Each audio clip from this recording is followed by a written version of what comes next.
Hello students, आज हम करेंगे brown ring test. Brown ring test जो है हम नाइट्रेट आयंस को डिटेक्ट करने के लिए लेबोरेटरी में यूज करते हैं। नाइट्रेट आयंस के लिए हमें क्या करना होगा, एक टेस्ट ट्यूब लेते हैं इस टेस्ट के लिए। इस टेस्ट में सबसे पहले हम डालते हैं नाइट्रेट सॉल्यूशन, जिसे हम डिटेक्ट करने वाले हैं। तो add nitrate solution to the test tube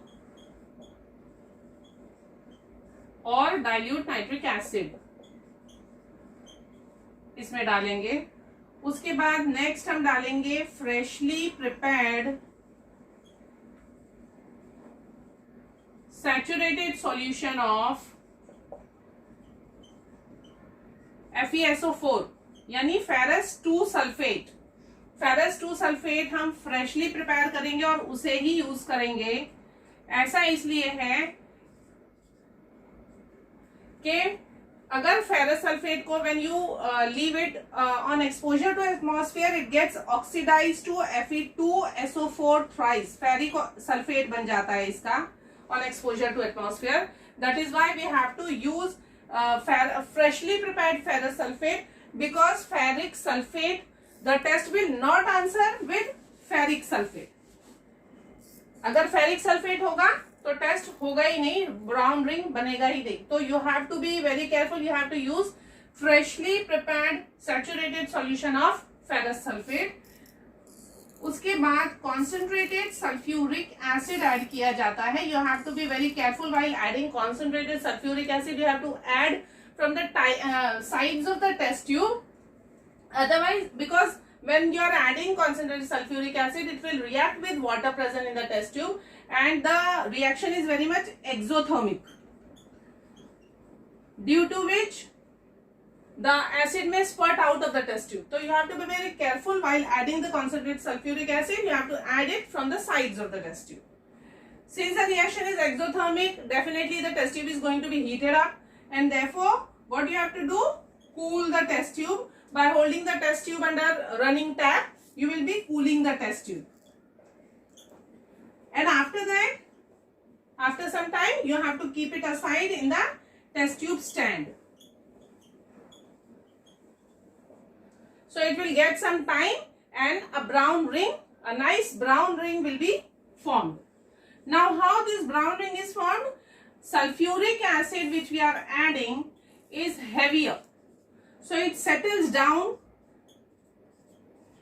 and the sulfate, ferrous sulfate, forms the upper layer. At the junction you will be finding brown ring. This brown ring is formed due to the formation of a brown compound.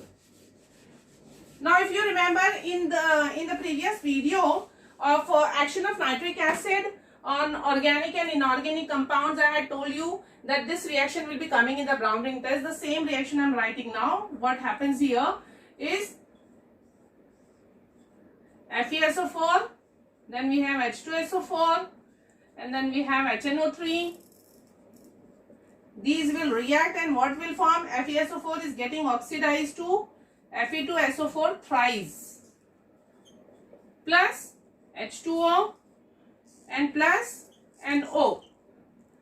Now I had told you, you have to remember this 6, since here 3 sulfate are there, you remember this 3 and 3 2s are 6 होता है, इसीलिए आप यहाँ पे 2 लिख लीजिए। ये मैंने आपको पहले भी बताया है। अब उसी हिसाब से आप यहाँ पे बैलेंस कर सकते हैं। 6 Fe है इसलिए यहाँ 3 हो जाएगा। H कितने, 3 2s are 6 plus 2 8, यहाँ पे 4 कर दीजिए, और N 2 है इसलिए यहाँ पे 2 कर दीजिए। अब इस तरीके से आपके ऑक्सीजन बैलेंस हो जाएंगे। 4 3s are 12, 12 3s are 36, plus 4 40 plus 2 42।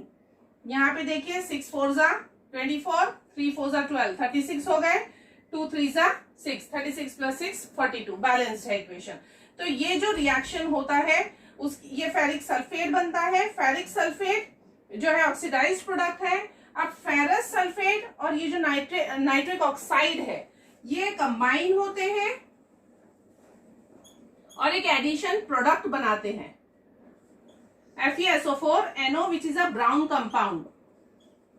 इसे हम कहते हैं नाइट्रोसो फेरस सल्फेट।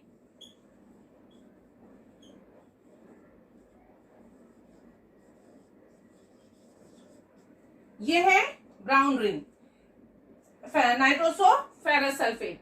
अब ये अनस्टेबल कंपाउंड होता है। अगर आप टेस्ट ट्यूब को शेक कर देंगे तो क्या होगा, concentrated sulphuric acid will react again with water, heat will be generated and then that heat will decompose this nitrosoferrous sulfate because it is highly unstable, और फिर वो रिंग जो है वो डिसअपियर हो जाएगा। तो जब आप ये टेस्ट कर रहे हैं आपको एक प्रिकॉशन तो लेना है कि FeSO4 should be freshly prepared, concentrated sulfuric acid should not spurt out of the test tube, और जो टेस्ट ट्यूब है उसको आपने अनडिस्टर्ब रखना है। ज्यादा शेक करेंगे तो आपका रिंग नहीं बनेगा। तो आपको ब्राउन रिंग टेस्ट में ये सारे पॉइंट्स याद रखने हैं। I hope you have understood this. Thank you.